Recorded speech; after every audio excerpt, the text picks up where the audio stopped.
I'm Matt Brennan, Fund Manager of the AJ Bell Funds, and it's my pleasure to join you today to provide our regular quarterly review. The funds continue to deliver positive performance over the quarter, helped by a good showing for both shares and bonds. In fact, bonds generally performed a little bit better than shares, meaning that the lower risk funds, such as cautious and moderately cautious, actually performed slightly better than the higher risk funds, such as adventurous and global growth.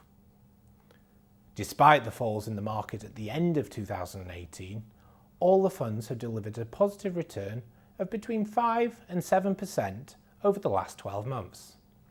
This lies somewhere in between our medium and high potential return forecasts for the funds. After a strong return for share prices in the first half of 2019, this momentum largely continued into the third quarter, albeit with a bit of a wobble in August. More developed markets such as the US and Europe performed the best, with weaker returns in emerging economies.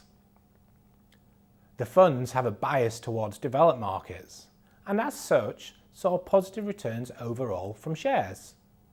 However, the higher risk Global Growth Fund is positioned slightly towards Asian and emerging nations, as this is where we see higher growth in the longer term. This is the reason why this fund didn't perform quite as well as the others over the quarter. Emerging countries often borrow in dollars. If the currency strengthens, it makes the cost of borrowing more expensive. This, combined with the ongoing trade war between the US and China, led to the underperformance of shares in these regions. In the longer term, we still see these regions as attractive growth areas. Bonds were also up over the quarter. Fears of a potential recession in the US has led to support from the Federal Reserve, the US equivalent of the Bank of England.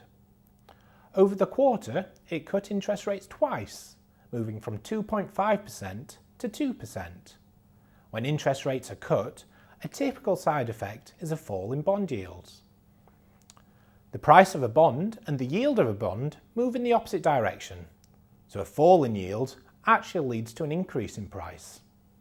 This is because the interest rate paid on a bond is usually fixed over its life, so the only way for the future return on the bond to fall, also known as the yield, is for the price to rise. Inflation across the world remains low, and Brexit uncertainty means the Bank of England is in no rush to increase interest rates. So when all these factors are put together, alongside similar policy from other central banks across the world, it is not surprising to see bonds delivering positive returns.